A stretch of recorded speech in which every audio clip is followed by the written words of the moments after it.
Hey everybody, it's Dr. Eric Balcavage. We're back for another edition of the Thyroid Answers podcast. I do so many Thyroid Thursday videos and stuff, I almost sometimes get confused. So today we have a guest. It's Dr. Robin Rose. She is a gastroenterologist and an internal medicine physician. And so you might say, hey, we're talking primarily about thyroid physiology. Why would you have an internist and a gastro person on, especially if they're a medical doctor, when this is typically we're talking about maybe more functional medicine type stuff. But I think it's really important. Dr. Rose, and I'm going to refer to her as Robin, but I want you to all know she's double doctored up, has come to the dark side. She's come to the functional medicine side. She's found this parallel universe that exists somehow that people in allopathic medicine don't realize functional medicine actually exists, but somehow she's made it through the time warp and has found it. So we're going to talk to her about gut issues, leaky gut issues. We're going to talk about some dysbiosis. We'll talk about how that impacts other systems. But the first thing I need to do is I have to get you guys to meet her, understand who she is, get a little background from her, and so you understand how she got to be who she is and why we're having her on the podcast today. So with no further ado, Dr. Robin, how are you today? I'm good, Dr. Eric. Thanks for having me on. Sure. So, hey, one of the first things I think it's important for people to understand is like, who is Dr. Robin Rose? I mean, I can read they're the founders, Terrain Health, and you're double board certified in gastroenterology and internal medicine, but people are like, yeah, but who is she? Like, why does she get to have a platform to talk to us about gut health? Who's Robin? How did you go from medical doctor to dealing with functional medicine and something that probably wasn't even talked about when you were in medical school, leaky gut? It's still not talked about. Well, we're gonna get into that. I mean, I have patients like that are in medical school right now, and I ask them, and they're like, "We don't know what that is." Right. But okay, so it is a long story, but obviously I'm going to make it quite short. So I came out of my fellowship. I went into like a really busy like GI practice, and I was practicing what I call MIC medicine, 30 patients in and out like per day. It's like algorithmic medicine, right? Like, you name it, blame it, tame it, pill for every ill, And you think that that's the way it should be. But then when you really start looking at your patients and you see that there really is this like epidemic of chronic disease in this country, it's scary. And you start to think like, is what I'm doing right? Is this right? And so I myself started, struggling with some health issues like mental and physical. And I didn't want to do the SSRI of the month. I didn't, I really wanted to like understand root cause, like why these things were happening to me. I was a D1 swimmer when I was younger, never had, through college, I never had issues with weight, and then all of a sudden I was like, not pooping good. I was popping a leave every other day for a migraine. I was, getting that muffin top that women talk about. And I just was dragging up and down with energy, feeling like down, panicked sometimes. And I was just like, what's going on? And so I went down my own road of sort of self-healing. And I was just teaching myself everything. Basically teaching myself all the things I didn't learn in medical school. Like I was, and, we don't get a good education in nutrition, really virtually none. We don't really go after root cause analysis. And this to me was healing. Like I wanted to heal myself and I wanted to also heal my patients again. Right. And so when I went through down this path of self-healing, and also self-discovery, obviously, I founded the Institute of Functional Medicine, went back, went through all the certified courses there and just started going down this rabbit hole, that rabbit hole, everything that just piqued my curiosity, genomics, medicine, I couldn't get enough of it. And I still can't. And then when I was doing that, I looked at my patients and I was like, wow, because I saw 13 and over in my old practice. So I was seeing adolescents and, everybody, whether they were coming in for a screening colonoscopy or IBS or GERD, everyone was on a prescription drug for something. It didn't matter if it was like ADD, depression, anxiety. I was diagnosing 34-year-olds with colon cancer, 28-year-olds with esophageal cancer. I was like, this is not right. There is something really wrong here. And both of those like parallel sort of issues like sparked my leaving conventional medicine. And I was like, I got to do better. I want to heal people. And I just wasn't healing people, you know? So your own health challenges, you're in that medical model. It doesn't seem like it's working for you, or it's not the model. You're like, hey, this is more treatment, symptom management, or exactly. You always say managing the disorder versus really getting to the root issue. So your own issues led you to then say, okay, I got to find another way. The other way was you found functional medicine. You went through some of that training, and then you said, I can apply this to the patients because this is probably going to help me get them better. That's right. You're in a practice, right? At that time, right? Was that your own practice, or were you in somebody else's practice? So at that time, so for the last like 7 years, I was at a hospital-based system. So they had, it was the Stanford Hospital owned us, and then they had their own multi-specialty, group that was under the umbrella of the hospital.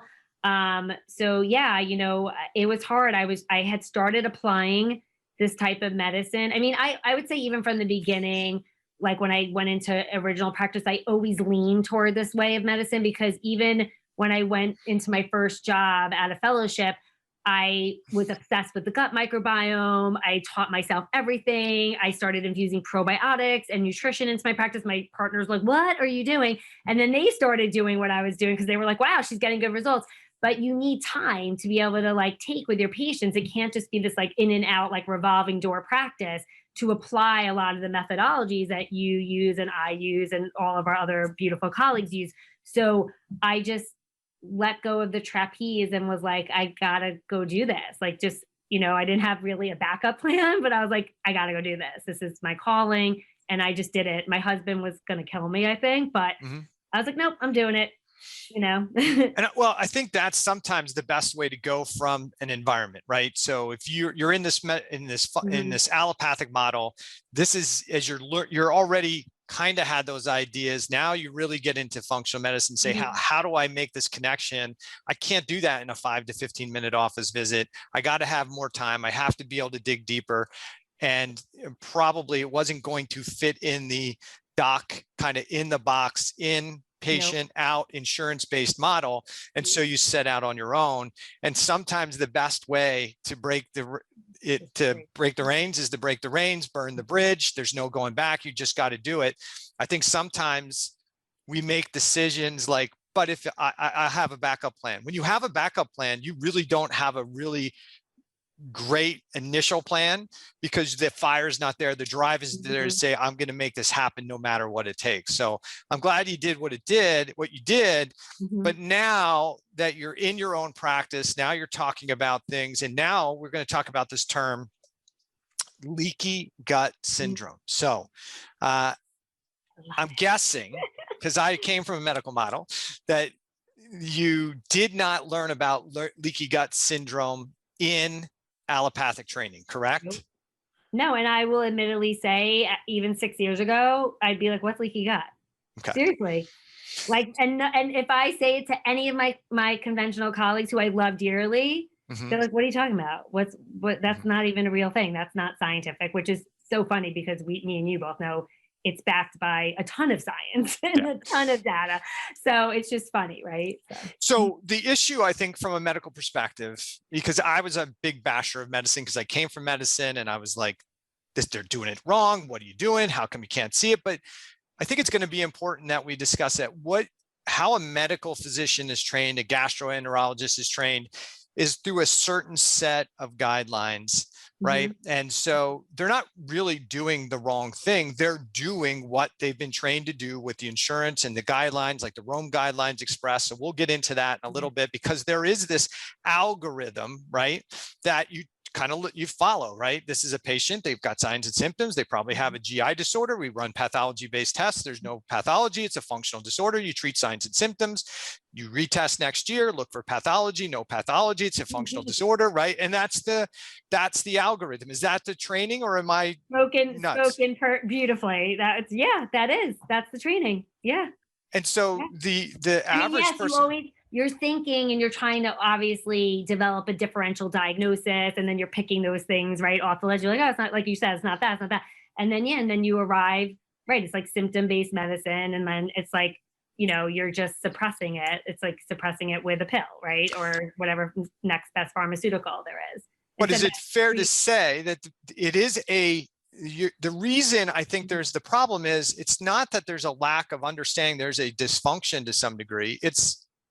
I'm not given the tool to test for the functional disorder necessarily, right? I'm testing for pathology, right? But malfunction or dysfunction occurs before pathology. That's right. There's all these upstream pathways, right, that are happening at a biochemical level. That's what we do in functional medicine. We're going after those pathways, right? Because there's all these steps that happen before the pathology presents, and we're not addressing those issues in conventional medicine. That's just not happening. And, to me, I was like, God, it's almost like robotic a little bit, right? Like it's, and I am a perpetual student, like eternally learning. And I just want to always find the next best thing for my patients, like whether it's whatever advanced testing it is, whatever medical technology we can harness, right, to really optimize their health and wellness. That to me is just so much more rewarding and, obviously benefits the patients. So, long term, right? Really good longevity. Yeah. Increasing health span. Increasing health span. That's right. And people are like, what's health? It's the disease. I would say it's the years without disease, like spanning that amount of time without disease and living your life with vitality, right? And not being, right? Because the reason why people live longer, they say our lifespan is, increasing by a year, by 1 year this past year, whatever it is because we're keeping people alive sicker. Like we're able to pump them full of pharmaceuticals and they're just living poor quality of life and living longer sicker instead of living longer healthier. And to me, that's very problematic. And that's what drove me. Yeah. And so for the listener, we talk about lifespan, that's how long you live, right? And in past decades, and until the last couple of years, it's been, it had been increasing in the last 5 to 10 years that we're seeing that number kind of bounce back and forth a little bit, if not go backwards. But so the lifespan, let's say the average lifespan is 78 years. That's your lifespan. In past decades, it was the last 10 years of your life that was when you started really having a health crisis. So from 68 to 78, that's when you started having poor health. And then for the first 68 years, you had a health span, and the disease span was the last 10 years. And what we're seeing happen in the population is that health span is getting shorter and the disease span is getting longer. I think the last study I looked at, it was closer to the disease span is 30 years versus 10.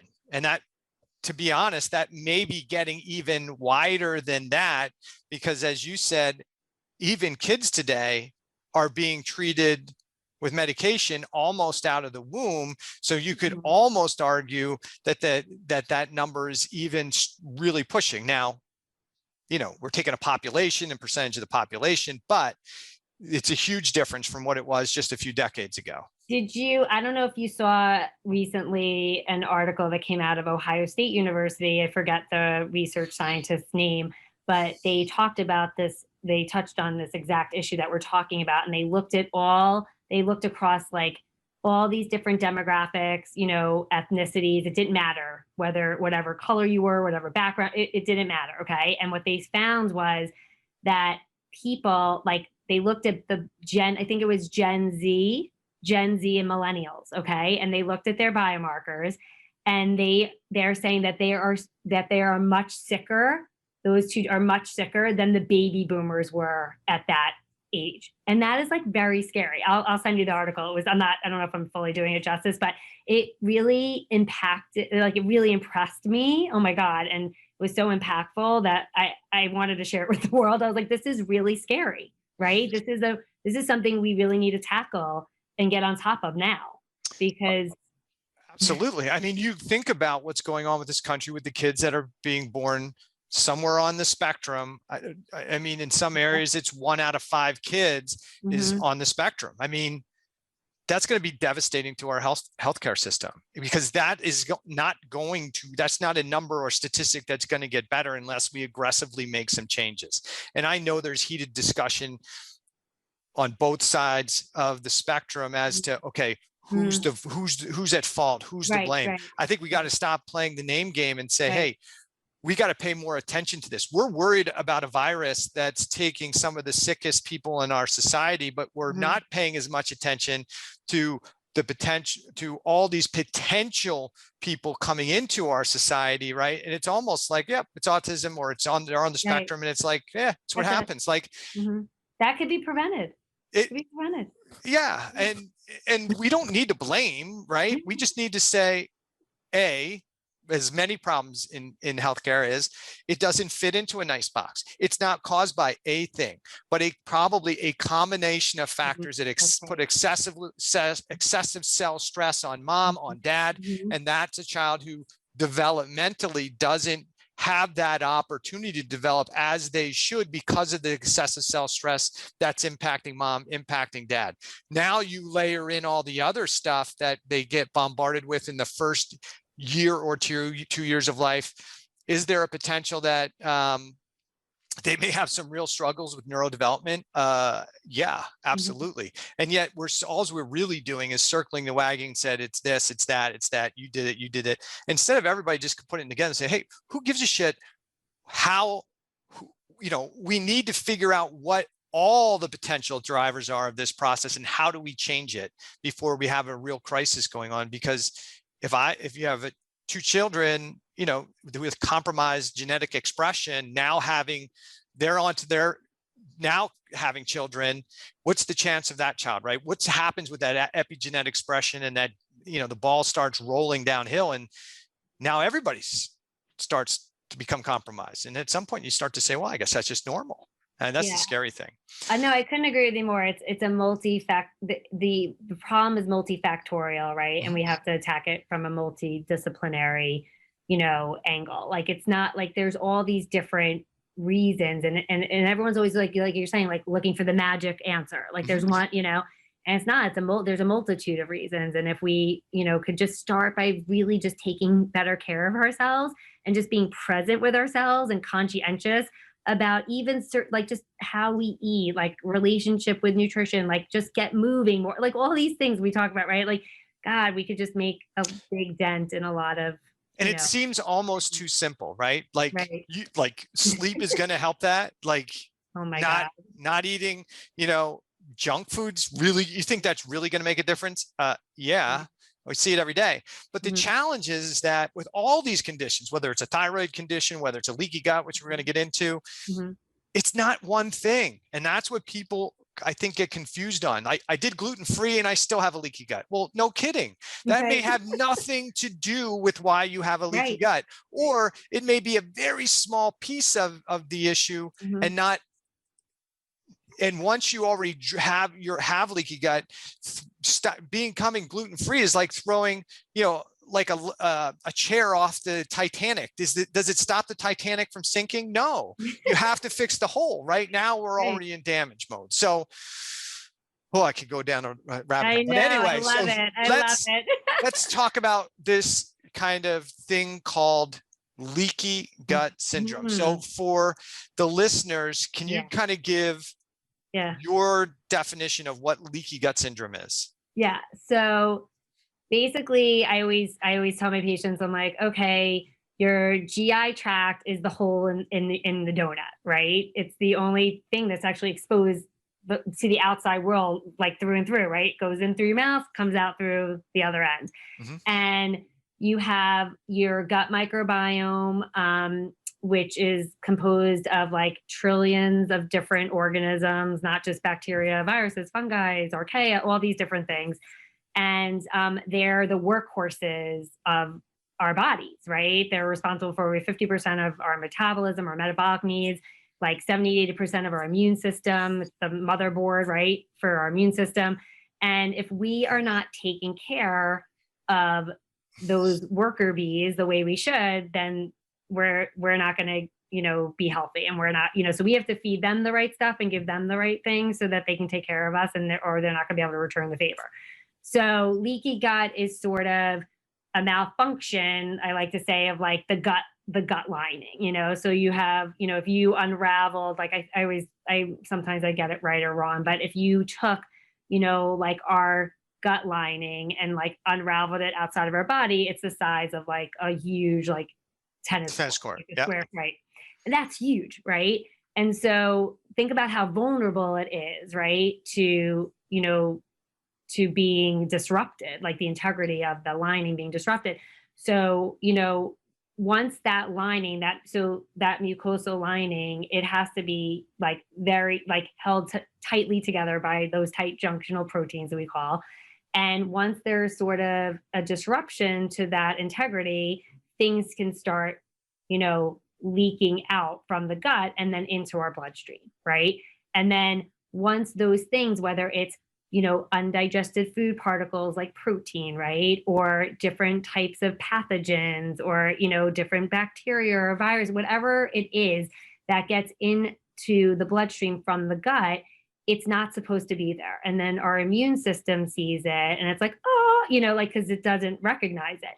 And so when it's this constant cycle, this vicious cycle of these things getting out that shouldn't be, and I think everyone, that really most Americans, because they aren't taking care of themselves right, have some level of leaky gut, and, you know, this what we call low grade chronic inflammation that's occurring because of this constant leaking out of substances that really shouldn't be, you know, from our gut.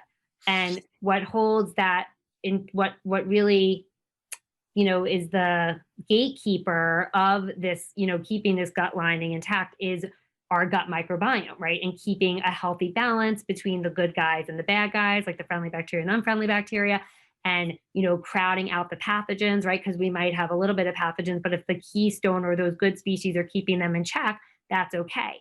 And then you want to have that balance, because then that is going to affect the structure and functioning of the gut and ultimately our body systems. So I don't know. Did I do an okay job? Yeah, I think so. I think, you know, for patients who don't really have a good visual image of what the gut lining looks like, I would throw this out and you kind of give me an idea if this works for you. That your GI tract, like you said, is one cell layer thick. So it's a tube from nose to anus, but it's one cell thick. It's not, so there's not lots of cells to protect the inside of the GI tract from the inside of the body. It's just one cell. And if you imagine these foam tiles like I have in my gym, right, that snap together, they got the little pieces. That's a good one. Right? I like that. They start to pull apart. Right. So you have like your kids, you get these foam like 2x2 blocks, right, that you can make a nice foam workout area for the kids to jump around on. And they got these little tabs that fit inside each other. Those are like the tight junctions. They keep the thing together, right? And if those tight junctions get damaged or broken, now your foam mats can pull apart a little bit, right?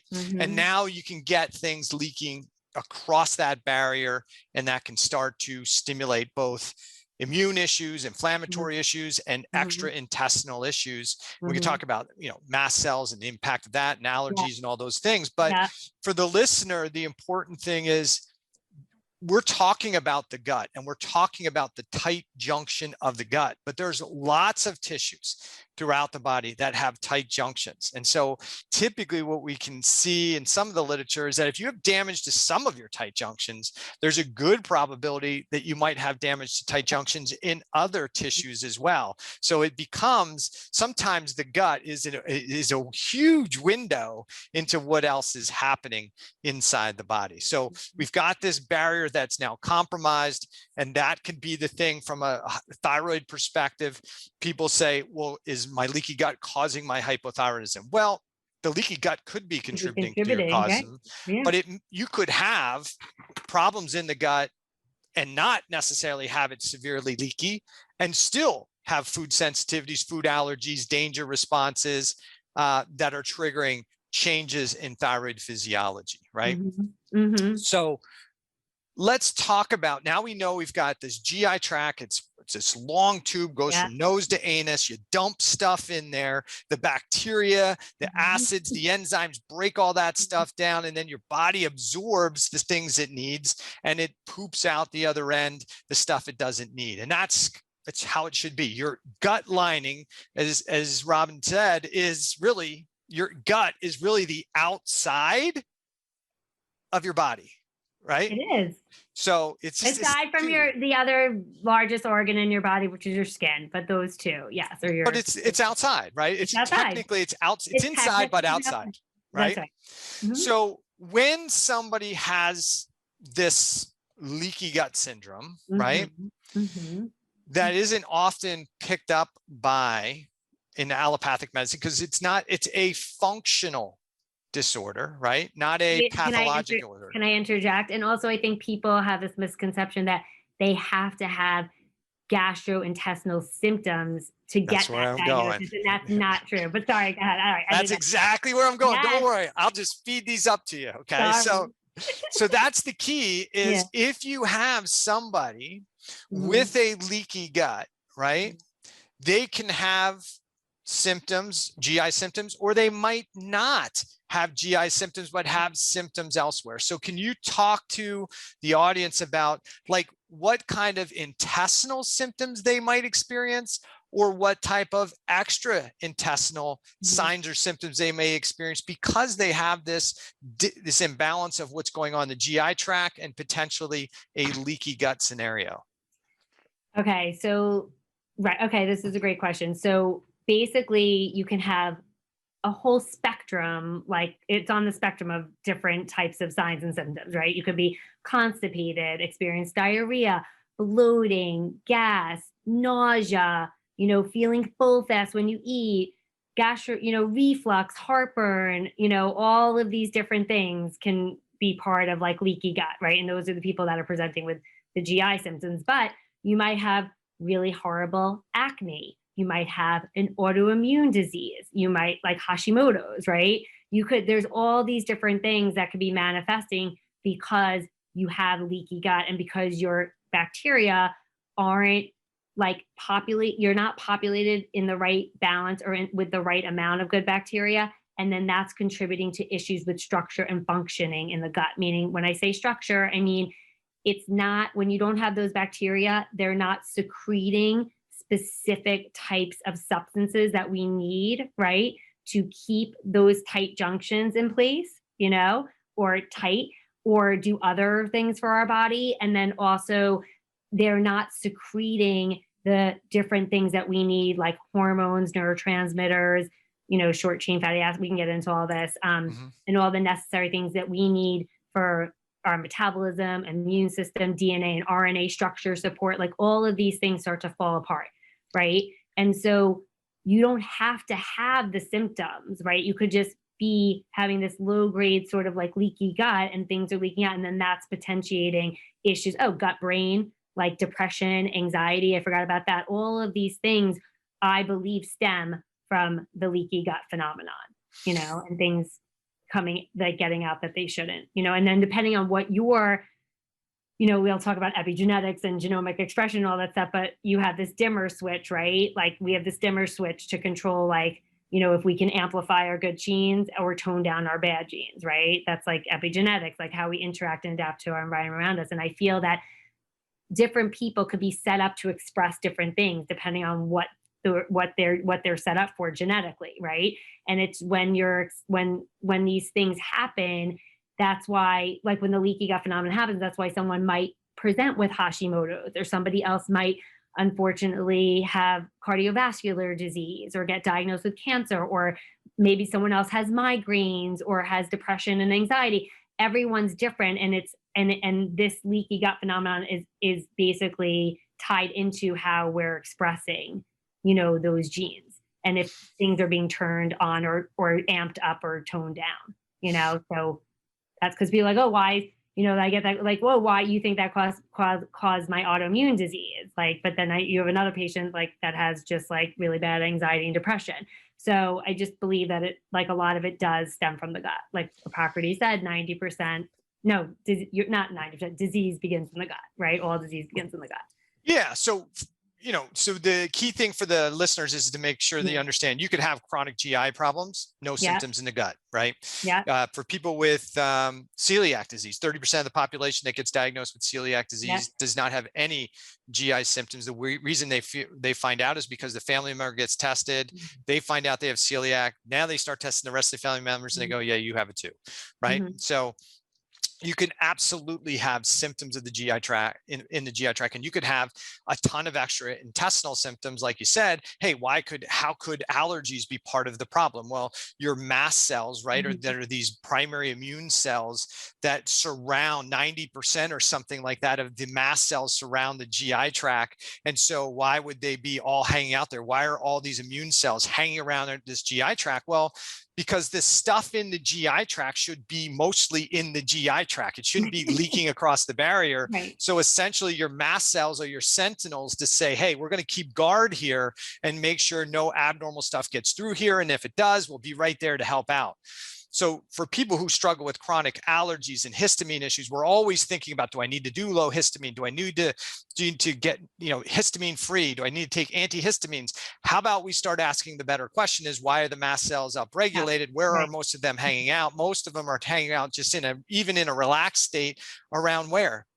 The gut, right? So there may be some issue going on with the gut. So the other thing I want you to kind of talk about is, in my opinion, the leaky gut is not the problem. The leaky gut is an indication of pre-existing issues there: bacterial imbalance, loss of acid support, loss of bile flow. So can you talk about that a little bit? Because people think, well, I'm just going to take my leaky gut formula and that should fix the problem. And I'm saying to them, because there are tests that we can do that test for leaky gut, but listen, I don't know how. I mean, I can run that test, but if somebody comes into me based on their signs and symptoms, I don't need to run a leaky gut test to confirm that they have a leaky gut. All I got to do is look at their signs and symptoms and say, hey, listen, if you don't have bile flow, if you don't have pancreatic enzymes, you got dysbiosis, guess what? You got these symptoms, you have a leaky gut. So I don't need to spend an extra $70 or $150 to run a zonulin. I can already assume it's probably a leaky gut, and it wouldn't change the idea anyway that there's a problem in there. So can you talk about what drives the leaky gut, right? If you believe in me that it's the result, right? It's the result, yeah. Yeah, so what drives a leaky gut? I don't want to get too complicated, so let me see how I can think about this. So, all right. So going back to I'm going to just go back to the gut microbiome because I feel like this is an easy way to explain it. So going back to that gut microbiome, and I said how you have to have a good balance of the friendly bacteria and the unfriendly bacteria being really populated with these keystone species that we call them, right? And so those keystone species are really, really important at producing certain substances that help keep our gut lining intact, okay, and prevent leaky gut. So for example, there's these substances called short chain fatty acids that our gut bacteria basically produce from eating or from utilizing the energy sources from fiber, complex carbohydrates, resistant starches, right? That's why it's so important. We always talk about getting plants in your diets, plants, being more plant-centric, because that's the primary source of fuel for our gut microbiome. From even an evolutionary standpoint, they prefer that much more over protein, right? That's proteolytic fermentation. So you have what's called your saccharolytic fermentation. They're breaking down all of these complex carbs, and then they're making these beautiful substances that we need for ourselves for metabolism. And what those are doing also is they're basically feeding the cells of that lining, what's called your enterocytes or your colonocytes, so that the tight junctional proteins can be produced. So then the proteins are there to keep the junctions intact. So that's one example, right? And so that's why, when you're talking about root cause, it's just giving yourself a pill or supplement's not going to do it. You have to walk the walk. You have to feed your body these things that it needs. Otherwise, it's not going to be able to convert that energy into the substances that our body needs to prevent leaky gut and then all the other downstream things that come along with it. I don't know. That's one example, I guess, I can use. So. No, I think that's good. I think so. For the listener, think of the bacteria in your gut, right? And what you're saying, there's keystone species. So there's bacteria, we call them commensal bacteria. Yeah. These are the bacteria we should see in the GI tract. And if we think about this from a super speed, the highest standpoint, there's two primary categories, right? Kind of the Firmicutes and the Bacteroides are the two like dominant gram-negative, gram-positive types of bacteria. Yeah. I tell patients it's like the Republicans and the Democrats, right? These are the two dominant forces in there. Now, there's a whole bunch of other parties, like the Libertarian Party and Progress Party and whatever, right? So there's all these other players in there, and they all kind of keep balance. But those bacteria, they do a lot of good things. So and just because a bacteria is considered a good bacteria, commensal bacteria, doesn't mean you can have unlimited amounts. No, you need balance. Right. Balance. So that's the key, just like in politics, right?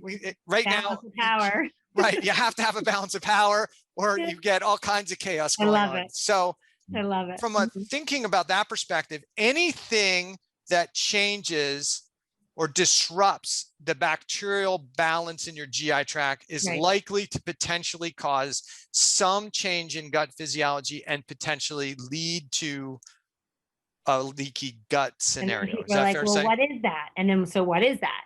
So I'm like, because I do a lot of, I do a lot of this, what's called whole genome sequencing of the gut microbiome on a lot of my patients. And I like it because we're identifying everyone's like microbial blueprint, right? Like who's taking up real estate in their gut, right? Who's there? What's living there, right? What bad guys are there? What good guys are there? Are they in balance or not? And then what's the structure and function, right? And so they're like, well, like I'll have like a 40-something-year-old woman say, well, did this just happen? And I'm like, no. I'm like, it probably didn't just happen. It was probably cumulative over the years that you've lived. And just between, people don't understand, like just even one dose of an antibiotic, one dose kills off thousands of the good bacteria, So think about all the antibiotics we've consumed, the tap water that we drink, the alcohol that we consume, the sugar, the white stuff, the standard American diet, like I can name 20 other things that all affect our gut microbiome and that microbial blueprint, right? That we all uniquely have, that's our own, right? And so depending on how you lived your life, or if you haven't, like if you've done a lot of those things and then you haven't eaten a lot of plants and, it's going to disrupt that balance, right? And so that's what's going to also potentiate having the leaky gut, right? So that brings up an interesting question then, right? Because somebody says, hey, if you're looking at my gut biome and you're saying, maybe this is my unique blueprint. Maybe this is my unique blueprint. You're trying to change it. How do you know that whatever change you're going to make is better than what I've got now, right? So when the testing, the test that I use is, scientifically validated, and they've studied like hundreds of thousands of, probably millions or hundreds of thousands of, the US healthy adult population and what they believe a good, depiction of a microbial blueprint of a healthy person should look like. So when you're looking at the test, you're able to compare, where you are, against the healthy population, right? And they look at, different, like there's something called alpha diversity, which is like your unique, what your species richness is, right? Like how many of those good bacteria species do you have living there, right? And then they look at something called beta diversity, which is does your species richness, how does that compare to the rest of the US, population? Is it are you on par with that, right? And then they look at other things too. But the point is that there are standards there and they're validated so that we know where you should be, right? And we know based on these keystone commensal organisms that you should have this amount because this, they've studied these organisms too, and they studied what they do for us, how they affect health, how they, can promote disease and all these different things. So it's, So we're gonna dig in here a little bit. I'm gonna play a little devil's advocate, okay? Go ahead. Because and I agree with you. Okay, I agree. We have a general idea of which bacteria should be in the highest concentrations in the GI tract. And so I agree. And we know that, hey, if you start swinging and having more of these groups in, it can potentially be a problem. If you have fewer of these good commensal groups, something always fills the void and something's going to come in. I usually explain it like the neighborhood. Like I should know that the Benjamins live there. There's 5 of them. That's how many should be there, right? And, so I know who should be in the neighborhood, right? It's kind of like the gut biome. We kind of know who should be there.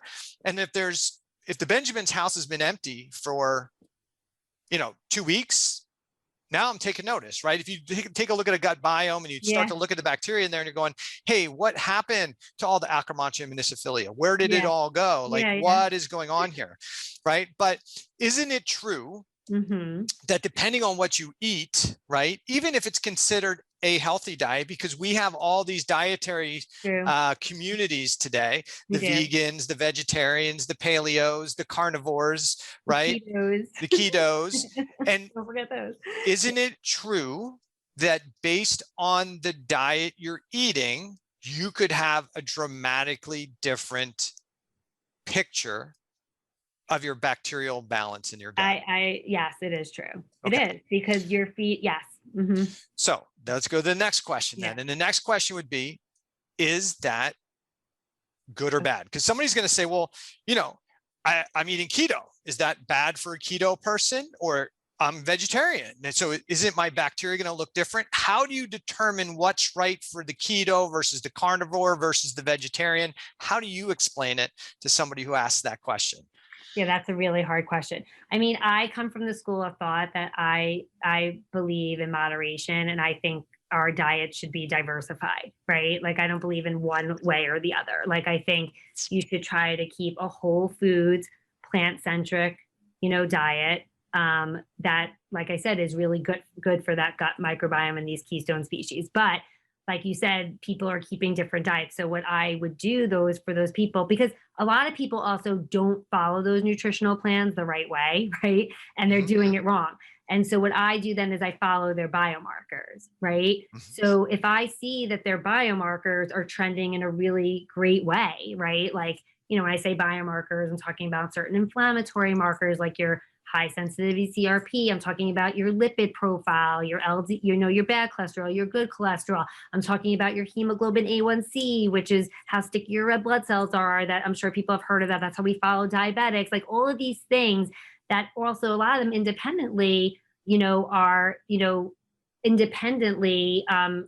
are factors that we look at for in terms of mortality and morbidity down the road too, right? So that's what I would do for them. Like, that's okay if people want to follow a certain lifestyle. I support that. But is it really doing what they needed to do for them, right? Exactly. And that's the exact point I was trying to get you to get to. So good job, right? So the issue is you can have any diet and it could be potentially fine as long as, hey, my signs and symptoms, not really experiencing there, my blood, my labs, my measurables, my HRV, everything works good. If you feel and function good, and the story that your health history and your labs tell us doesn't show a problem, and you're not complaining of any problems, great. That's perfect. But that's not typically who shows up in our office, right? No. The person who shows up in our office is the person who's trying to do a ketogenic diet, feels terrible, feels always they have these sugar cravings, they're either low on energy, they can't recover well, but keto is healthy, so I want to do it. And you have to look at them and say, look, based on especially if you do a GI test, you can obviously you can look at their blood chemistry and say, listen, you have multiple markers of malabsorption and micronutrient deficiencies. You have problems with bile flow here. It looks like you have low stomach acid.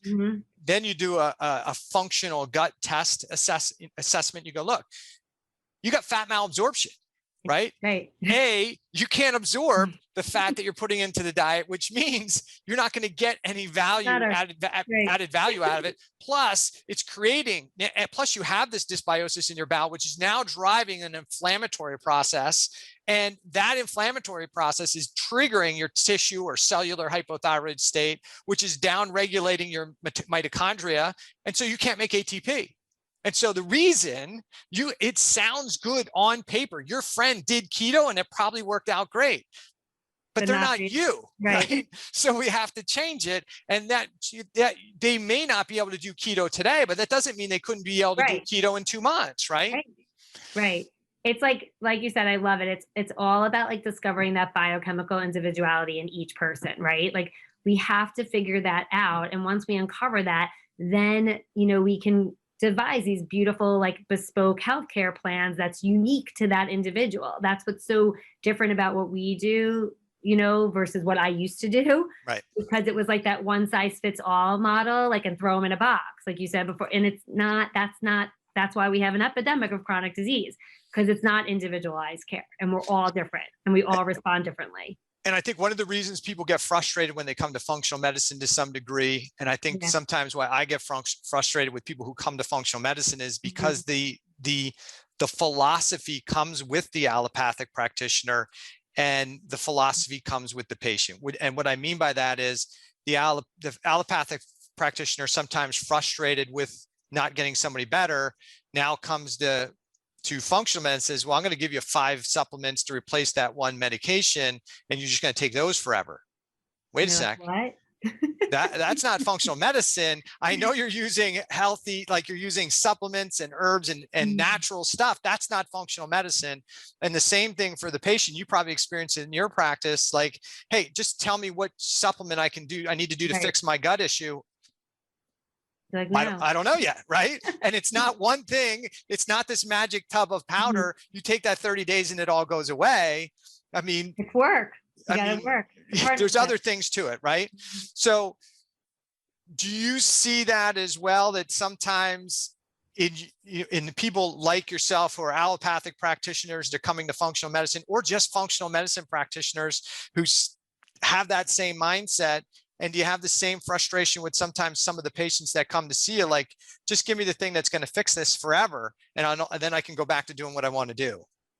Yeah, it's funny. I would say thus far, I've been lucky, because I think that the people that have come to me, that they're sort of savvy about this type of practice, this practice of medicine. So they are looking for something so different, right? Like I would say most people, maybe I've had 1 or 2 people, right? But I would say for the most part, the people that are coming to us, you probably could say the same thing. They are normally looking for this different path and this different way of taking care of themselves. So I think they're really, amenable to, the partnership and, the treatment plans that we, create together, because they just want to feel better, right? And the conventional medical way has failed them, right? And they're not better. And I do think there are a lot of people too that they don't want pharma. They don't want pharmaceuticals, and they want to be treated, naturally. And of course, what I say to a lot of my patients, clearly, yes, I didn't leave conventional medicine this is an interesting point, to then practice what's, green pharmacy, right? Like where I'm just giving a million supplements. But I do find myself sometimes, like, where there are some patients that maybe are a little more impatient. I might give them some extra supplementation to fill in those nutritional gaps, just to get them to the finish line a little quicker. That's not to say they aren't doing the work. Like, they are still, we're still working on those 4 pillars of health, like sleep, exercise, stress management, and nutrition, and doing all those things. But sometimes, it's patient dependent, right? And it's a partnership. So you have to give and take here and there. So I do find myself maybe doing that sometimes. Yeah, I think we do that. You want to do the foundational work, and you want to work on supporting systems, but you also need to do occasionally some Band-Aid support. But I think in general, what we have to be careful with in our industry is that we're not just greenwashing medicine, right? And just saying, because many times when somebody comes into me, if they're already taking, they're coming in with, 10, 12, 16, 18, 20, 30 supplements per day. And I'm not talking capsules per day. I'm talking bottles per day of stuff. Yeah. And then they want the one thing they can add to their protocol. And I'm like, listen, if you need 18 bottles of supplements to feel this bad, you don't need any. So the first thing we're going to do is get rid of those things, right? Yeah. But I want to segue back to what we were talking about before. We said that the change in the gut bacteria can do it. We talk about food can have an impact. Are there any specific foods that you're aware of that directly have an impact or have a higher association with driving a leaky gut condition? I mean, I would say any of like the more allergenic foods, so like, it's funny.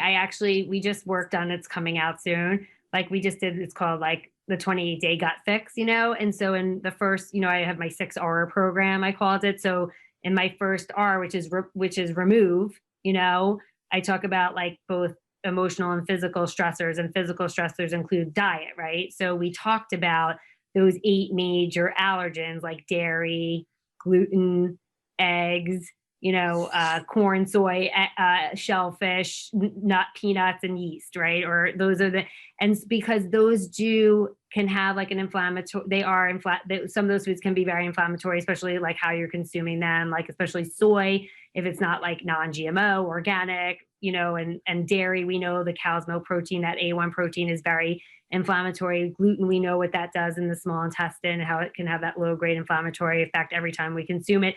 And then it's like that bucket theory, right? For each person, like how much can you tolerate until like that last drop sort of goes in the bucket and then it overflows, right? So I think that, for people that are experiencing issues, like sort of like getting rid of those main allergens and then slowly putting them back in, like, one at a time, like, with a bunch of days in between, then you can figure out what you are reacting to and what is maybe causing an inflammatory response in your gut that's causing, maybe potentiating the leaky gut syndrome. So we do that a lot with.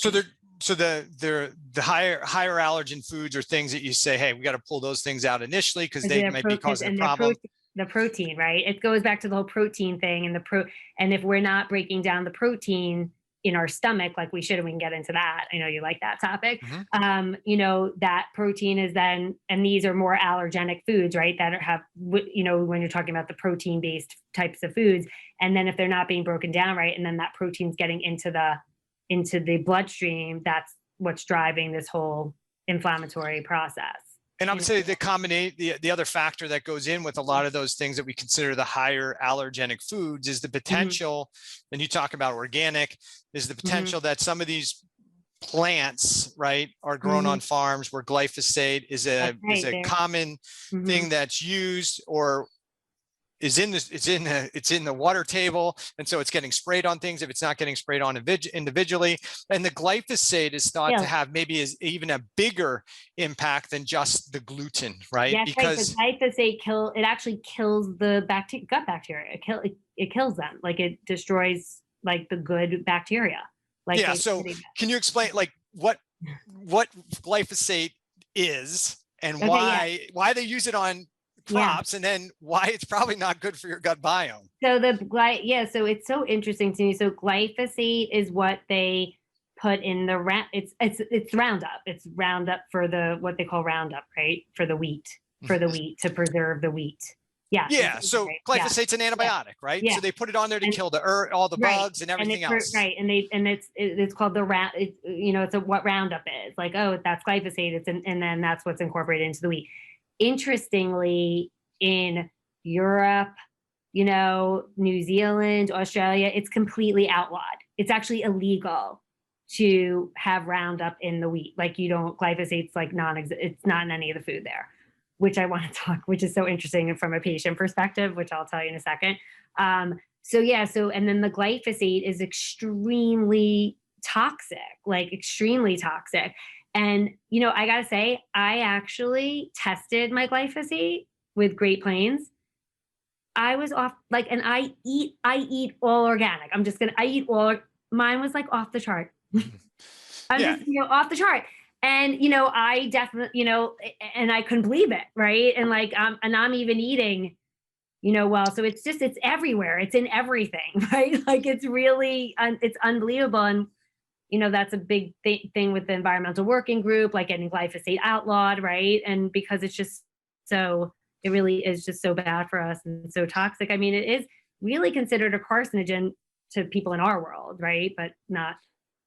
So for the listener, this glyphosate, this is a common chemical used to to help plants be able to grow without being damaged by organisms, right? And so it's an antimicrobial, it's an antibiotic essentially.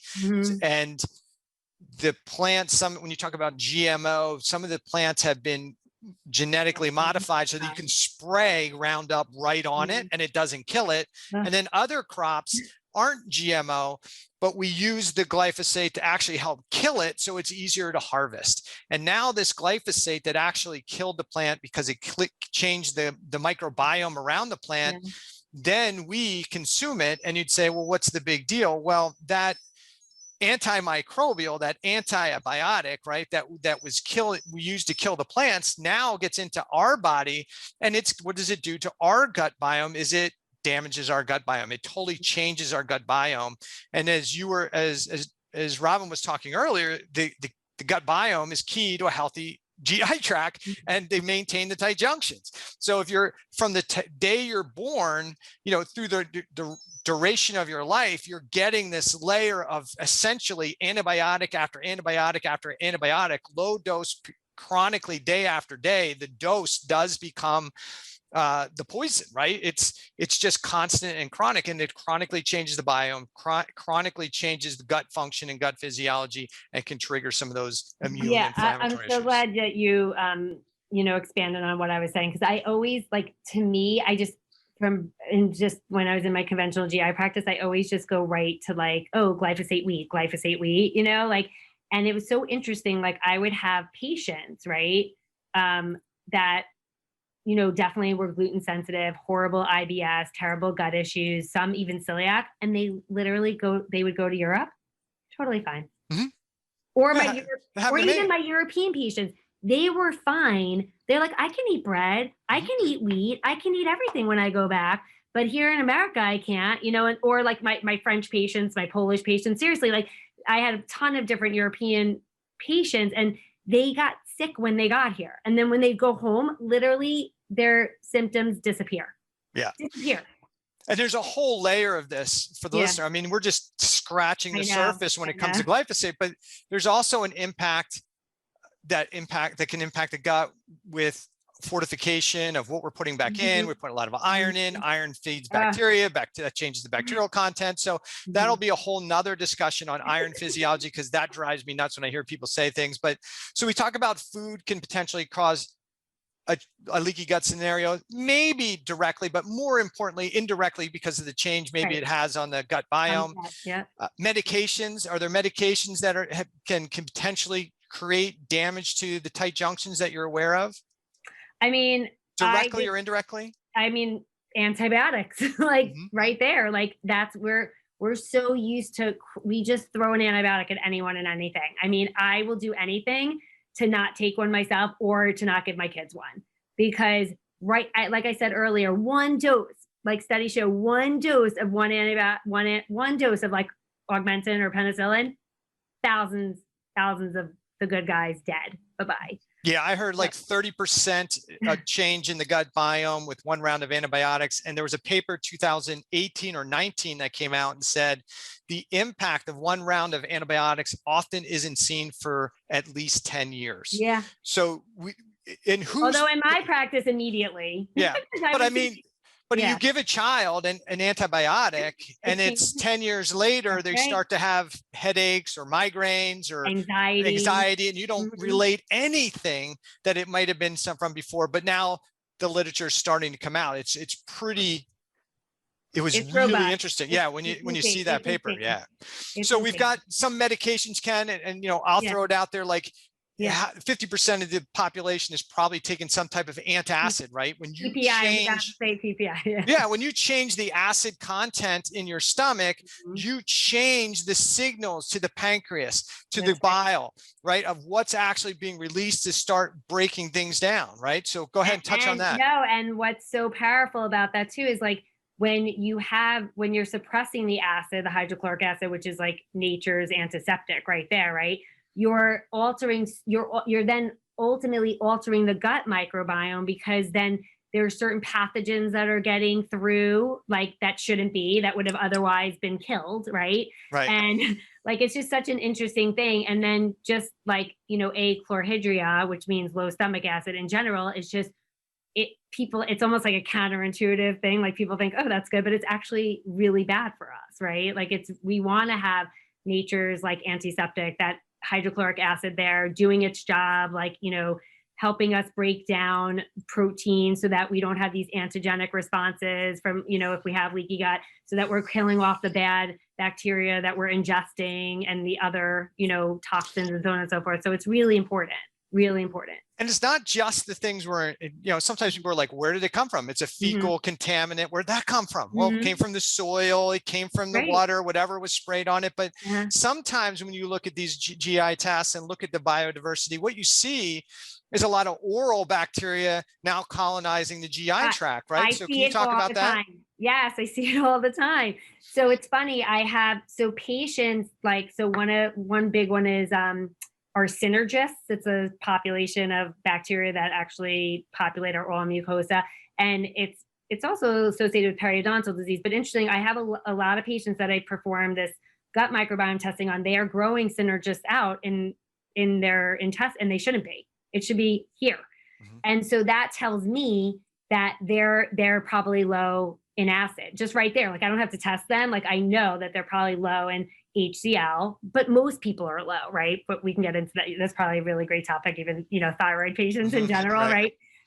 They're low, and they're also lacking just general digestive enzymes as well. So they're just not breaking down those things. So all of those patients, I mean, most of my patients anyway, I put them on a replace, like an HCl, an HCl zyme, HCl, betaine, whatever, betaine HCl. I put them on one of those plus like a broad spec digestive enzyme, because it's so important that that's happening, especially in the stomach right away, that those things are getting broken down, especially when it comes to protein digestion. And just stress alone, just stress alone is the biggest reason for having low HCl. So we're talking about emotional stress, traumatic stress. Oh my God, just feeling, yes, just any type. Yeah. And like, how about disrupted sleep? 1,000%. Oh my God. How about poor respiration? Like, I mouth breathe all night and I have sleep apnea, right? Yes. So those are the things people don't think about, right? That, hey, we think maybe about what we eat. We talk about antibiotics, we talk about medication, but if you're not sleeping 6-8 hours at least, at least 6.5 hours to 8 hours per night, if you're not getting that good solid sleep, that can change the gut biome, right? And I call that like nature's most potent anti-inflammatory: sleep. Quality sleep, right? Not time in bed, but quality sleep. Yes, thank you. Yes, quality sleep. I mean, it's insane, because your sleep is that's how your circadian rhythms are regulated, and your gut responds to your circadian rhythms, and that also influences. So, okay, when you don't sleep, you make bad food choices, right? Because you're tired, and then you're craving sugar and you're eating the white stuff, right? And when you don't sleep, it's also, your vagal tone is poor, and you're not engaging your parasympathetic, so you can't digest properly, and people tend to be more constipated, right? So there's like a lot of things that come into play. So sleep, to me, of the 4 pillars, is that foundational pillar, because that's like when, like, if you can't get the sleep down, then your body's just not going to regenerate, it's just not. And so everything else sort of, like, I feel like layers on top of the sleep, and all of these things we just talked about regarding your gut health and your overall health too is just so important. It relies so much on that good quality sleep, like you said. So we talk about a bunch of things that can do it. There also is something called, that people talk about quite a bit. I'd like to get your opinion on it, which is called Sibo. Oh, small intestinal bacterial overgrowth. So talk to me about that, because there's a lot of, it seems like right now it's a super sexy diagnosis. People are, I've got Sibo. So talk to me about what your thoughts are on Sibo. Why you think so many people seem to have recurrent Sibo. So what is it? Why do people get it? Why they have a hard time getting rid of it? Right. So it's an overgrowth. Like I always say, it's an overgrowth of unfriendly bacteria in the small intestine. Most of our bacteria, the large proportion, it's like, what is it, 10 to the 9 versus 10 to the, it's much bigger in the colon. Exponentially different, right? Exponentially different, yeah. And it doesn't have to be bacteria. People can have what's called SIFO2, small intestinal fungal overgrowth. You can get overgrowth of different species in the small intestine. And when that happens, you can have a bunch of different symptoms that occur. And it's sexy, because I would say most people that have like really terrible bloating and gas, and they're like, oh, I have Sibo, right? Like, they're like, I gotta rule out Sibo, da, da, da. So, it's just interesting, but it is a real diagnosis. The problem that I had in my conventional practice there's different ways to test it. There's lactulose breath testing. These are sugars that you would, ingest. And then you watch the person over time, because the bacteria then break them down, and you can see, based on the timing, where if those bacteria are living in the right place that they should be. And then, you're getting sort of a peak on that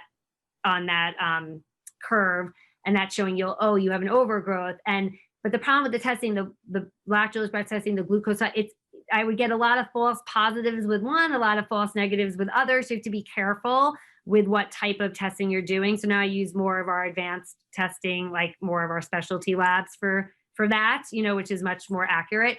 But it is a problem. And it can be hard to treat. There's conventional antibiotics like Xifaxan, and then there's herbal remedies that actually have been shown to be just as effective, which I like. So I prefer those.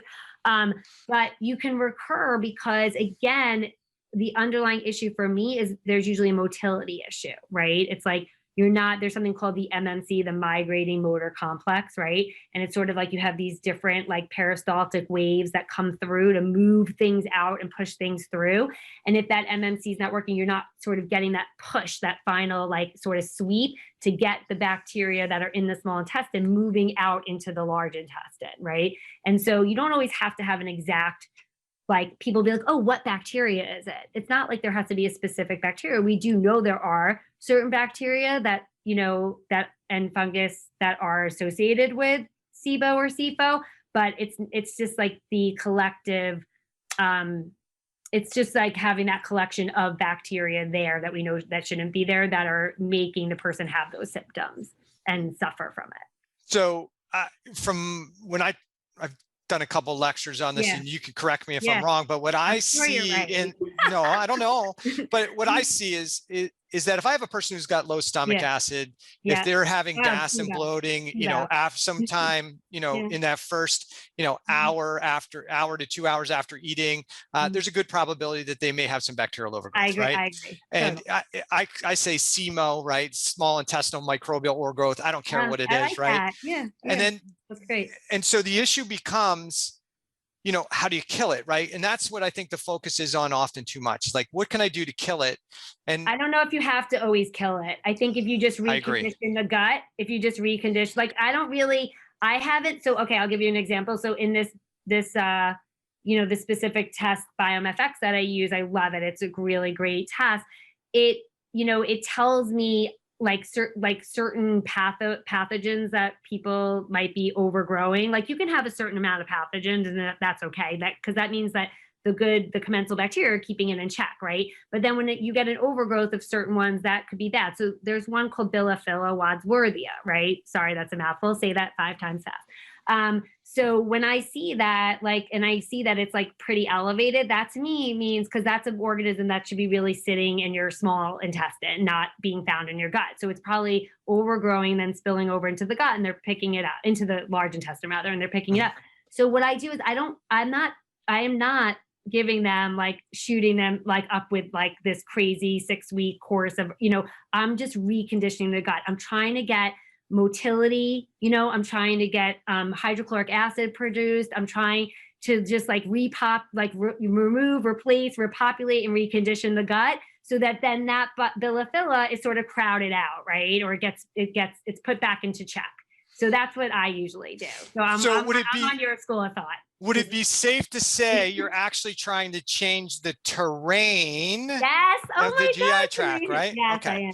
So I wanted to try and get that there. I was hoping you were going to come to that on your own, hence the name Terrain Health. Sorry, I'm slow today. But here's what I tell patients a lot. Like, hey, I'm on my 3rd practitioner to fix my Sibo. I'm like, listen, you spend way too much time to kill the bacteria. The bacteria grows where it's conducive. I always say to my patients, listen, if I have a man shed in my backyard, right? I've got a bar in there, I've got a pool table, dartboard, big chairs, big screen TVs, and I keep it unlocked.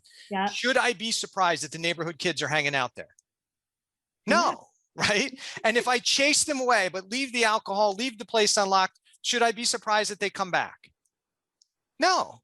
right? The environment is conducive to the kids to hang out. Right. So the gut is the same way. So for the listener, why do I keep having Sibo? Well, because the bacteria or the gut lining is conducive for those organisms to overgrow. So the question might be, does my body have an immune system to take care of it? And the answer is yes, we do. We have an innate, we talked about that, the mucus layer, the secretory IgA system, which often gets just worn out and run down. But you have stomach acid. That's part of that innate immune response. You have bile that's released from the GI tract, from the small, from the bile duct. And the purpose of bile, most people think about it to break down fats, but it's a direct antimicrobial in the upper part of the GI tract, and its resorption of bile acids in the lower part of the GI tract is actually what maintains, or part of the process of things that maintain the tight junctions of the GI tract. So if you have poor bile flow, you're not getting resorption of bile acids that maintain the tight junctions of your gut. You're going to have a chronic leaky gut. And you're going to have chronic dysbiosis, right? It's funny, bilophila does exactly that. It disrupts that whole process. Exactly. So interesting. Yeah. But those are the things that people are trying to kill the bacteria, or I'm taking an antibiotic. Well, why are these things still there? And it's typically because you've lost the bile acids, you've lost the pancreatic enzymes, you've lost stomach acid production, your secretory IgA system is exhausted. It just can't keep up anymore, right? So not going after the root cause, again, root cause, there you go, and changing the terrain, you're not going to fix the problem. So I know we're kind of running long, but I could talk for another hour or so. I love talking to you. It's so fun. So I just want to kind of try and pick your brain a little bit more. Somebody's saying, hey, I've got these chronic GI issues. What would you say are like the 5 big things that somebody should consider? I've been in an allopathic model. I've told I just have irritable bowel syndrome. Just kind of 5 key foundational things that you would recommend, whether it's to see a functional medicine practitioner, whether it's dietary changes. What would be your big 5? So I feel like my big 5 are part of like my 5 to 6 R's that I talk about. Because I feel like if you start, you could just start where you are and just start. Because I find that people, like, even when you make small changes, you get big results, right? Like just doing the little things can make you feel so much better. So I think, just start, like I said, start removing some of these major foods. It's not forever. It's not going to be life-changing. Like, well, it might be life-changing, you feel better, but you know what I mean? It's not going to impede your life in a terrible way. You just take them out for a few weeks, and then, you start introducing and see how you feel, right? So that's like one big thing. My next big thing is like giving yourself, like feeding yourself and replacing yourself with like key things. Like I said, like we talked about, like, hydrochloric acid, like giving yourself those enzymes, giving yourself these things called bitters and herbs that are also like really good for motility and just really good for your overall gut health, like dandelion root and artichoke leaf and ginger and things like that, That's like probably like my second R. What's my next R? I would say, reconstituting. And what I mean by that is then giving yourself back like those good guys, like giving yourself like a really good, reputable, scientifically backed probiotic. I call them like next generation probiotics that are going to work, that they'll colonize, they'll hopefully stick, for a while based on the research around them. And then giving those probiotics and the other commensal bacteria that you have in the gut, like good food to live off of. So giving them those prebiotics, like whether, maybe if you're not the best eater, fine, you could get like a really great prebiotic, powder that we could recommend. But you can also do like other prebiotic foods like flax, chia, green banana or bananas, but the greener the better, obviously. What else? Onions, garlic, chicory, like all of those things are going to be like great prebiotic foods. And then I sort of go into like restoring and reinforcing, the gut microbiome. So things that the next thing that people can do is they can start restoring that gut barrier function, right? And there's certain things, you can get it from your food, but like, like quercetin is a really great supplement, or, you get that from apples and don't know, what are some of the other foods, quercetins and blueberry, like, where you could get it from the food, but you could also take a supplement, what curcumin, vitamin D, vitamin A, zinc, omega-3s, or I like parent oils. Those are like omega-6s and 3s, like things like that to really restore that gut functioning is like so important. These are just easy things that the person can just start, step by step, like just putting back into their life. And then, and then I say rebalancing, like sort of like doing all these things to bring balance into your life. Like we just touched on, like getting good quality sleep, moving, just get out and move, right? We're all like sitting, get out in the sun. Like we're all exposed to this artificial light, blue light, like it's sucking our vitamin D away. It's ruining our gut microbiome. Like just get outside and move, right? And like, that's like another great thing, yoga, and just also getting together with people that you love and care about, because that emotional piece is so important also for helping us balance. Those are my little. I think those are good things. I think some of those things, somebody might look at like, how much of this do I take? How much of that? But I think I think you're laying out your structure that kind of you walk somebody through if you're guiding them.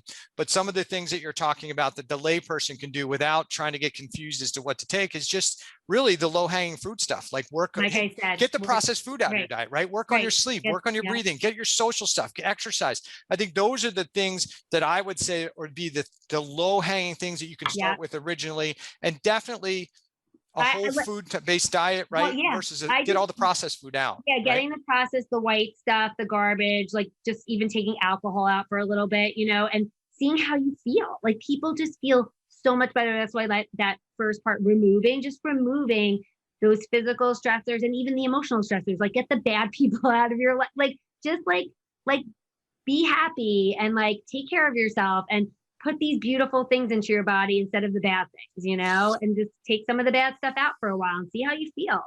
That's so easy to do. Like you said, you're right. The low hanging fruit. I know I went a little bit into my tirade. No, but those things are all good. But I think sometimes what we see is people start just blasting themselves with those first. And I would say the first thing is that stuff, is the remove and just get rid of the bad stuff and put the good stuff in your body. Right. Because those are all the things that somebody can do. And those are the things you're often going to do, or I'm often going to do, is say, let's get rid of as much of the stress response as we can. Let's limit those things.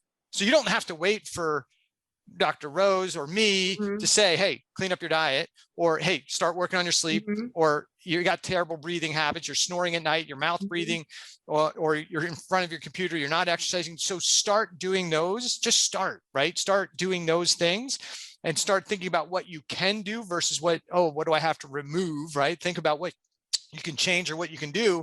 And then if those things still have a struggle, hey, I'm eating whole food and I'm still having gas and bloating and pressure, then my suggestion, I think it would be your suggestion, is to talk to somebody in that functional medicine perspective who's going to be able to walk you down that course. Like, hey, we need acid support. We got a bile issue. We got a pancreatic issue. And not only do we need to have a bile issue, the pancreatic enzyme issue, now I got to help you understand why you have a bile issue and a pancreatic issue, so we can fix that, because then it becomes pretty complex. So do the simple, easy stuff first. But definitely what Dr. Rose is saying is, hey, if you do those things, then this is kind of the scenario that we need to kind of walk somebody through to get them from GI mess maybe to GI health. And that typically involves a lot of individual steps, right? Yeah. So to wrap this up, so you go get back to work and I got to head out of town. So if somebody wants more information about Terrain Health or Dr. Robin Rose, where do they find it? Where do they find you? So they can follow me on Instagram at Dr. like Dr. Robin Rose, like all one word, ROBIN, ROSE, or at Go Terrain Health. And that's both on Instagram and Facebook. And then they can go to terrainhealth.org and they can sign up for free discovery calls with us and, all that jazz. But we're excited to be able to take care of whoever wants to come our way. Awesome. So I appreciate you coming on. We'll have to get you back because I have another 2 pages of questions on my remarkable pad. So I can't wait. Thanks. right. So we'll Thanks, do Dr. that. Yeah. So for the listeners, if this was beneficial, obviously give us some comments, go into wherever you rate or rank your podcasts and mark us to that upper side, usually is the best. And share the podcast with your friends and family. The podcast keeps growing every month. So appreciative of everybody who listens and all the fantastic comments I get. Dr. Rose, thanks for coming on. Have a great weekend. And we'll look forward to having you on again soon. Okay. Thank you.